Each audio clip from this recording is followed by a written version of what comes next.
Quelles sont les obligations des entreprises? Quand vous ne maîtrisez pas, quand vous ne connaissez pas les tests fiscaux, on peut vous faire payer tout ce qu'on veut.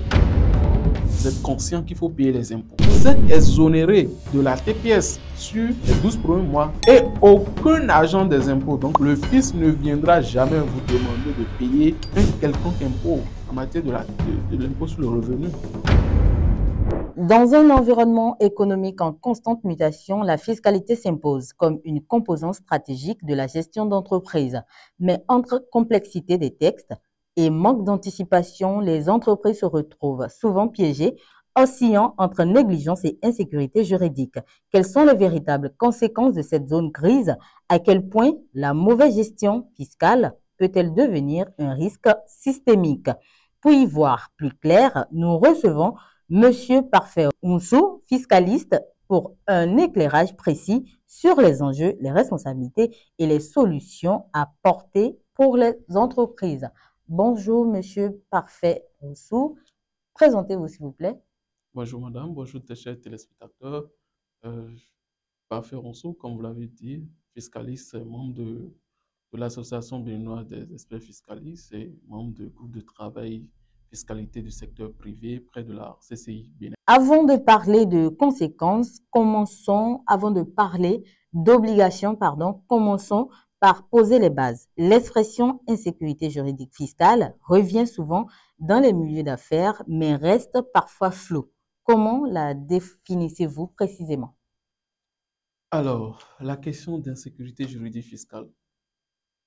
Clairement, c'est une situation dans laquelle les entreprises, donc les acteurs économiques, donc les opérateurs économiques, se retrouvent dans un contexte où l'application, je vais dire l'observation de leurs obligations fiscales devient une situation très complexe. Je veux dire, euh, les obligations sont connues, sont inscrites dans le Code général des impôts, sont vulgarisées, mais on constate que l'application, l'observation de ces obligations devient encore un réel problème. Donc, on note une insécurité juridique fiscale. Alors, dites-nous, quelles sont les obligations des entreprises? Alors, en matière d'obligation, je dois d'abord préciser qu'il est d'un principe général du droit, tant en droit béninois qu'en droit international, que nul n'est censé ignorer la loi. Ça voudrait dire que chaque citoyen, autant que nous sommes entreprises ou personnes physiques, doit connaître les règles, les principes qui s'imposent à lui et ne doit en aucun cas se prévaloir de son ignorance pour s'en affranchir. Ça voudrait, c'est également ce qu'a prévu la Constitution béninoise en son article 34 qui prescrit que tout citoyen, que ce soit civil ou militaire, a le devoir sacré de respecter la constitution béninoise, l'ordre constitutionnel, les règles, les principes et bien même les dispositions fiscales. Donc, en matière fiscale, tout partenaire d'impôt est responsable de ses obligations vis-à-vis de l'administration fiscale. Donc, connaître ces obligations fiscales devient, je vais dire, une exigence morale. Donc, en matière d'obligations fiscales, nous allons catégoriser, nous allons la catégoriser en quatre rubriques. En quatre rubriques, nous avons les obligations d'immatriculation à l'IFU, nous avons l'obligation de la pose d'une plaque signalétique, nous avons l'obligation de déclaration, l'obligation de paiement et nous avons l'obligation de facturation et de conservation. Alors, quand on parle d'obligation d'immatriculation, ça concerne généralement toutes les entreprises. D'accord? Nous avons les entreprises qui s'y conforment déjà lors de la création de leurs entreprises, parce qu'aujourd'hui, la dématérialisation des services fiscaux permet à toute personne désireuse de créer une entreprise de formaliser son entreprise en ligne, donc par le biais du site Mon Entreprise. Donc, quand vous créez votre entreprise en ligne, vous avez d'office votre IFU. Ça voudrait dire vous remplissez déjà cette obligation-là en ligne. Maintenant, ça concerne particulièrement les entreprises qui exercent toujours dans l'informel, qui effectuent des opérations, mais qui ne sont connus ni d'Adam ni d'Ève. Ça veut dire ils se font de l'argent, ils se créent de la richesse, mais ils n'ont pas leur IFU. Voyez-vous? Donc ça, c'est une obligation à observer si vous faites, vous créez de la richesse sur le territoire béninois. Maintenant, par rapport à l'obligation de déclaration et de paiement.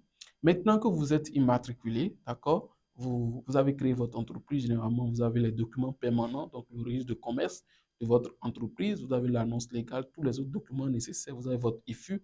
Il faut maintenant passer à l'enrôlement de votre entreprise. Quand on parle de l'enrôlement, c'est se faire connaître des impôts. C'est souvent ce que nous oublions lorsque on crée notre entreprise. On se dit, bon, j'ai déjà mon registre de commerce, j'ai déjà l'annonce légale, j'ai déjà mon IFU, on fait même des statuts, je suis formalisé et tout. Mais en réalité, il faut se faire enrôler. Se faire enrôler, c'est se faire connaître des impôts. Parce que la formalité de création en ligne, ce n'est pas déjà se faire connaître des impôts. Il faut maintenant apporter ces documents à un service qui va se charger de vous attribuer un centre des impôts. Et c'est là que vous allez maintenant remplir, observer vos obligations de déclaration et de paiement. Comment ça se passe généralement? Nous allons prendre le cas d'une entreprise, d'une personne qui a créé un établissement, donc sous la forme juridique établissement. Souvent en ligne, vous payez généralement 10 000, vous créez votre entreprise, vous avez le registre de commerce et tout. Je vais prendre la zone géographique Cotonou, d'accord? Et quand vous créez votre entreprise, vous prenez les documents permanents, vous vous rendez maintenant à la direction départementale du littoral. Je suppose que vous êtes dans euh, la zone de la SBE, de Canry, un peu dans les environs. Vous vous rendez à la direction départementale des impôts, d'accord? Vous amenez avec vous le registre de commerce que vous avez obtenu en ligne, l'IFU, l'avis d'imposition du lieu d'implantation de votre entreprise. D'accord? Vous êtes peut-être dans une maison, vous avez une boutique, vous amenez ces 3 documents, vous amenez à la direction départementale des impôts du littoral. C'est juste à côté de l'agence principale de la SBE. Vous allez en matinée, vous pouvez y retourner dans l'après-midi. On va vous remettre votre registre de commerce à noter. Sur ce registre de commerce, vous verrez, ils vont mentionner le NT, le numéro contribuable. C'est un numéro qu'on vous attribue. Et on vous dit maintenant, vous êtes affilié à tel centre d'impôt. Vous êtes géré par exemple par le CIP 3, Champ de Foix. Vous êtes géré par CIP Saint-Michel. CIP, c'est Centre des impôts des petites entreprises. Vous êtes dans ce centre d'impôt. Donc, c'est cette formalité que vous faites d'abord pour connaître là où il faut payer les impôts. Ce n'est pas quand vous créez directement votre entreprise en ligne, vous avez rempli déjà l'obligation de déclaration. C'est ce que nous oublions le plus souvent. Donc, quand vous remplissez cette formalité, vous connaissez maintenant votre centre d'impôt, vous commencez maintenant par déclarer votre impôt.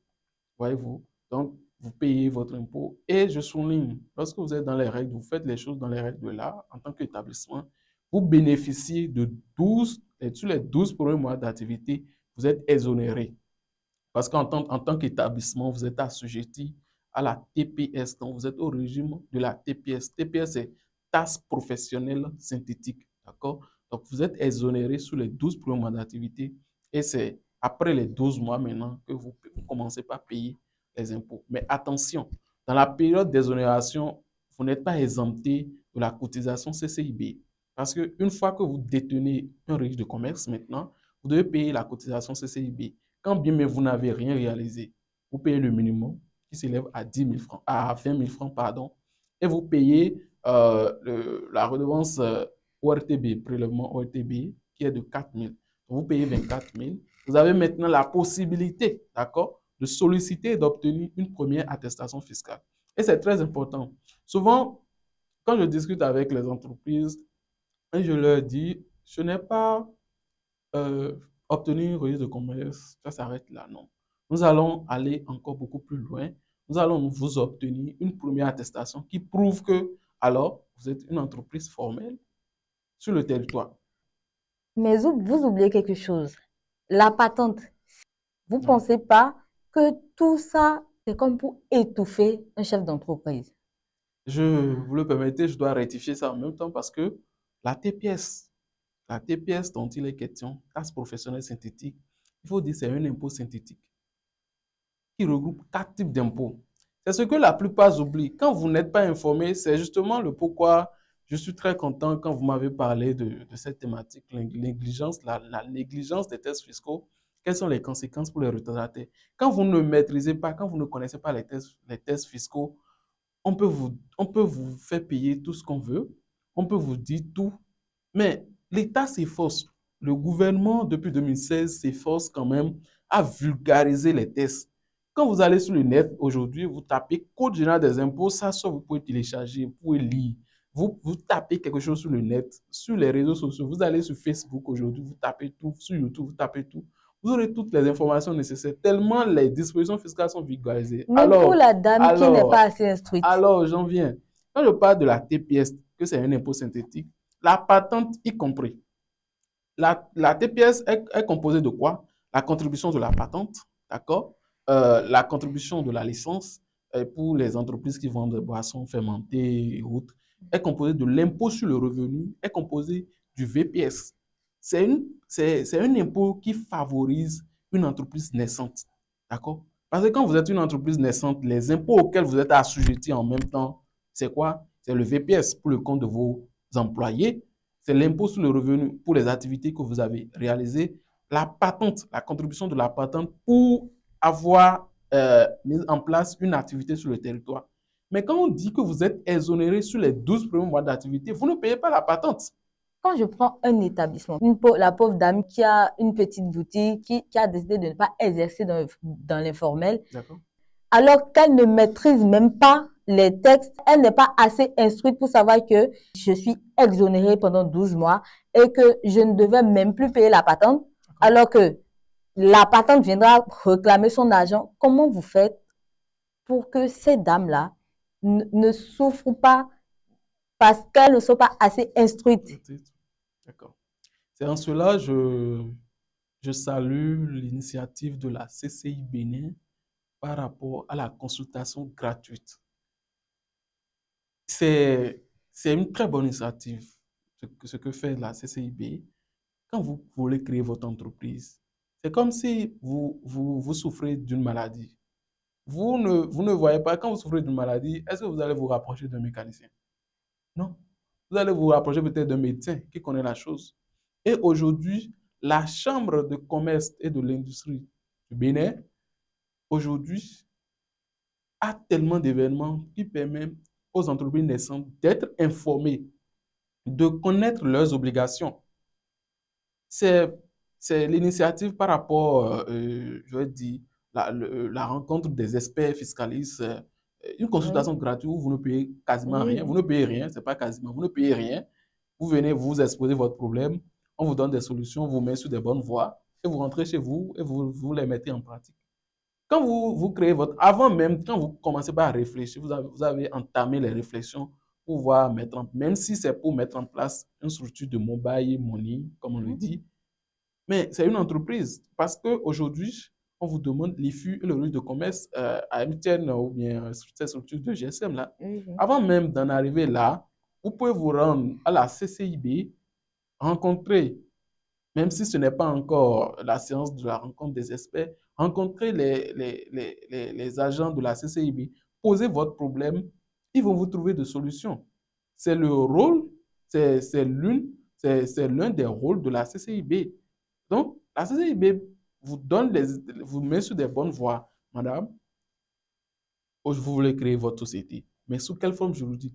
Et c'est justement là, c'est justement la structuration de votre activité. Aujourd'hui, on se lève, on vient, on veut créer une entreprise, une salle, on veut créer un établissement, on veut créer une SAS.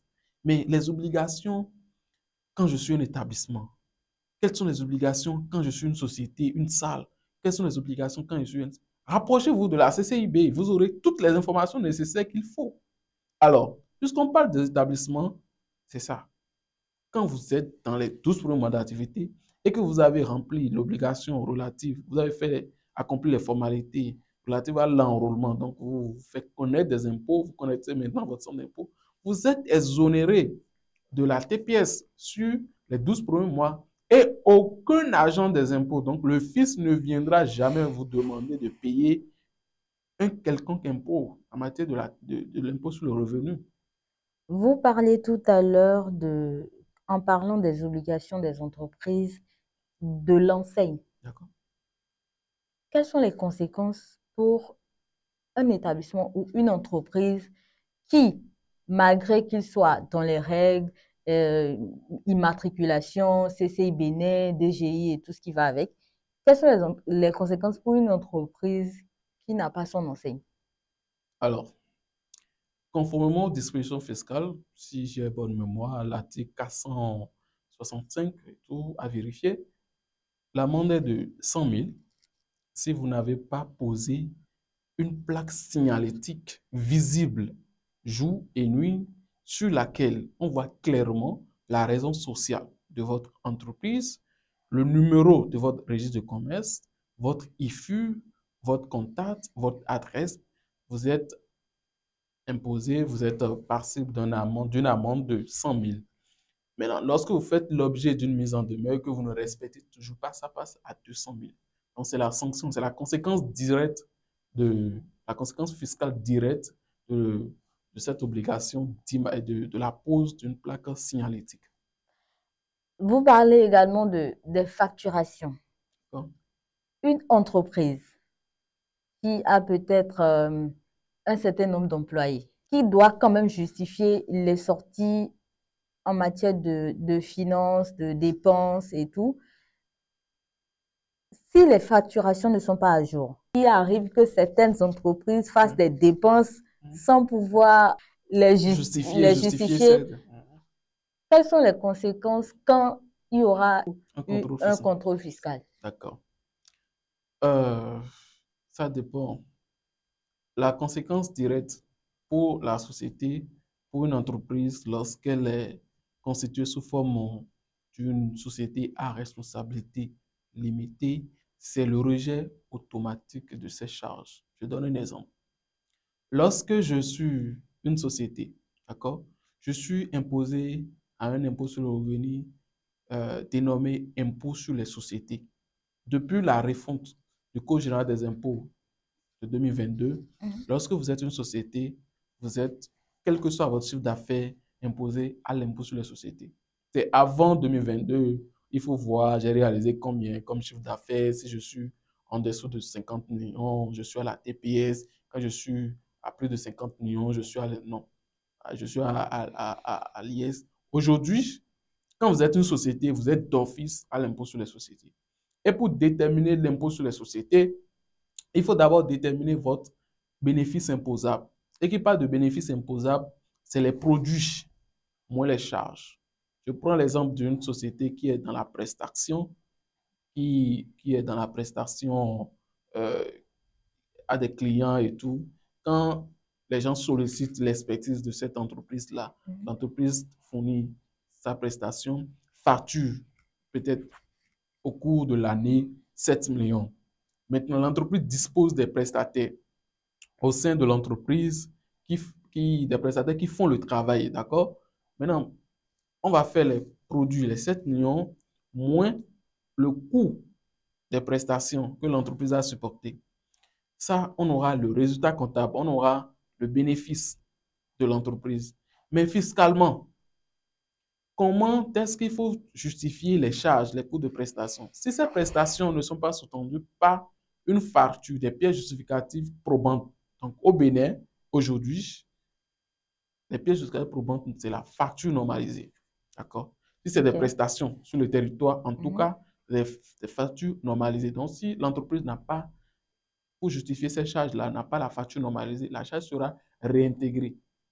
Et la réintégration, ça consiste à quoi?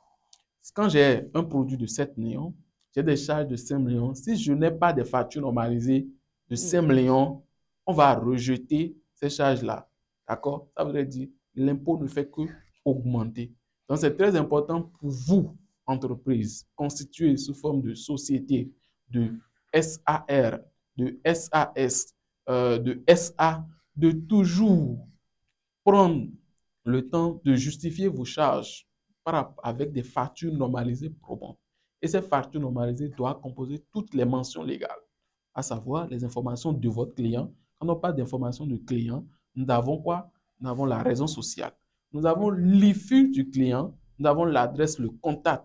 Nous avons les informations sur la prestation. Ce n'est pas le fait d'écrire prestation de service, non. C'est quoi la prestation? C'est quoi ce que l'entreprise, c'est d'écrire. Par exemple, si c'est, je vais donner un exemple, je suis conseiller fiscal pour une entreprise, qu'est-ce que j'ai fait? Si c'est déclaration fiscale, bien pilotage des déclarations fiscales, si c'est contrôle fiscal et assistance en matière de contrôle, je dois mettre clairement ce que j'ai fait à l'entreprise pour que lors d'un contrôle fiscal, on puisse vraiment voir ce à quoi constitue la prestation. Parce que la prestation sera sous-tendue par un contrat de prestation, on doit pouvoir lier. Donc, généralement, on voit des factures normalisées sur lesquelles il est mis juste prestation de service.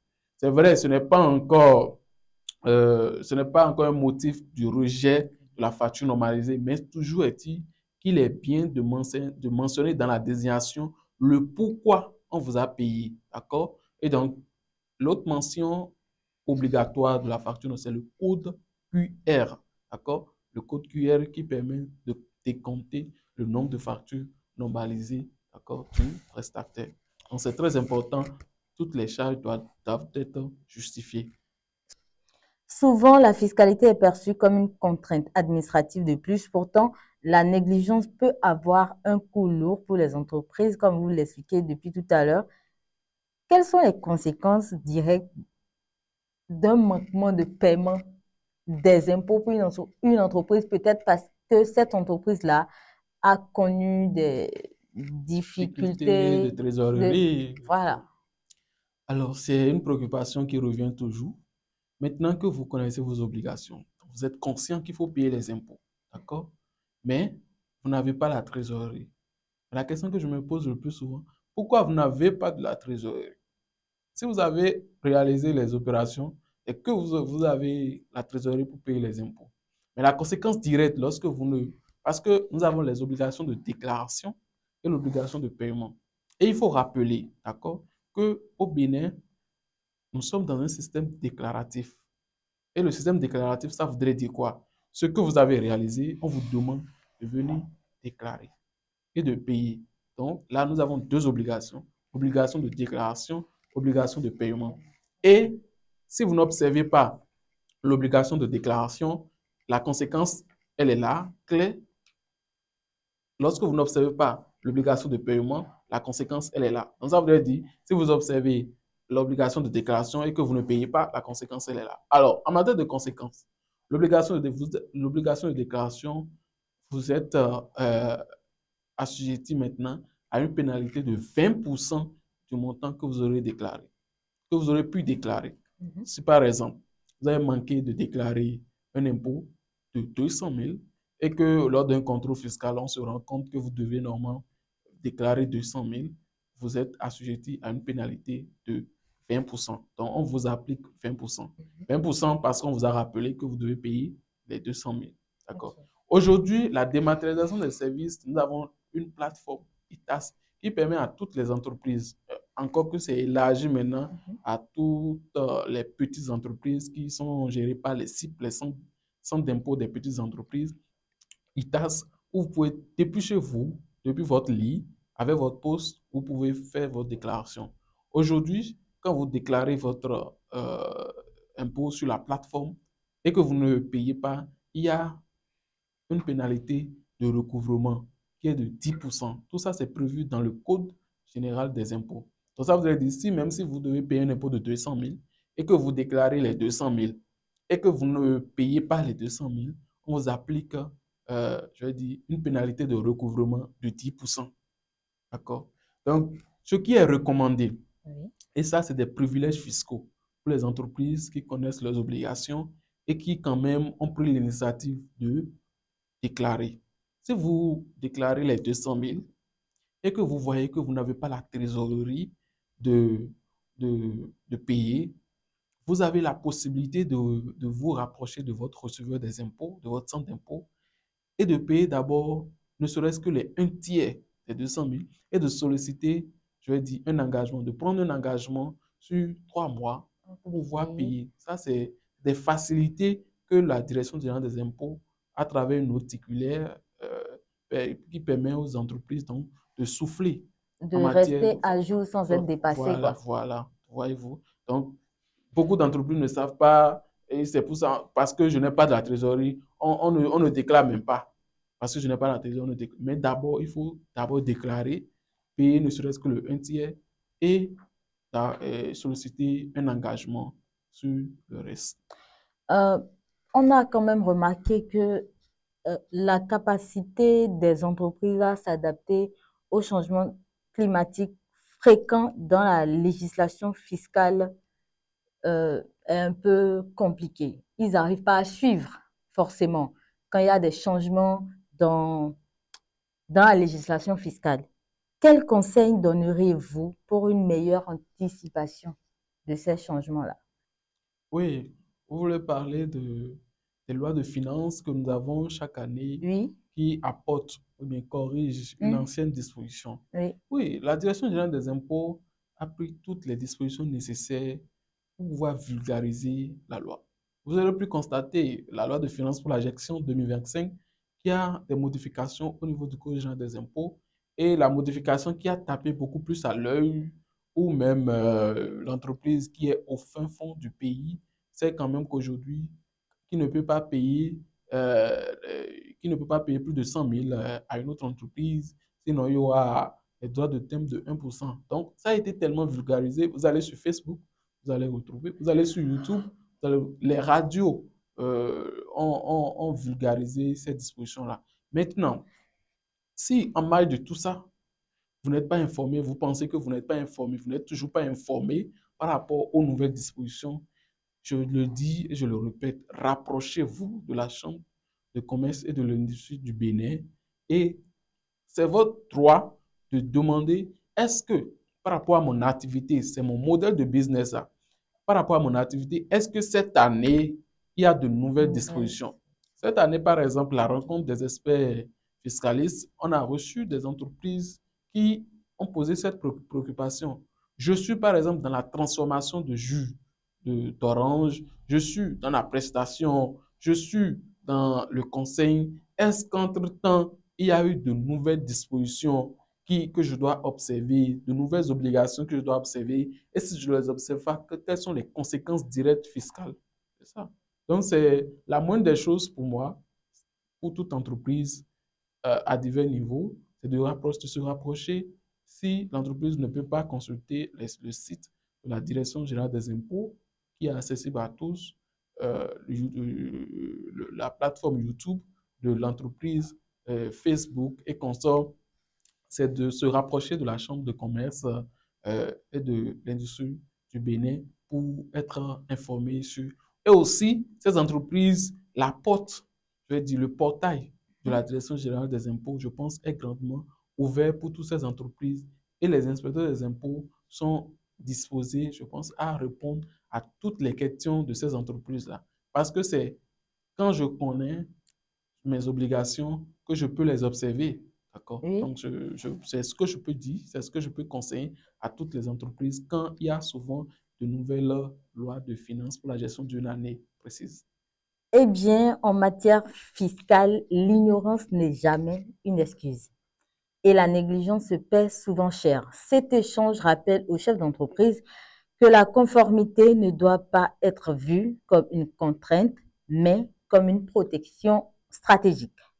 Dans un monde où la règle change plus vite que la pratique, anticiper, s'informer et outiller devient un impératif vital pour la survie de la performance des entreprises. Merci, Monsieur Parfait Roussou. Merci, madame. À bientôt. À bientôt, madame.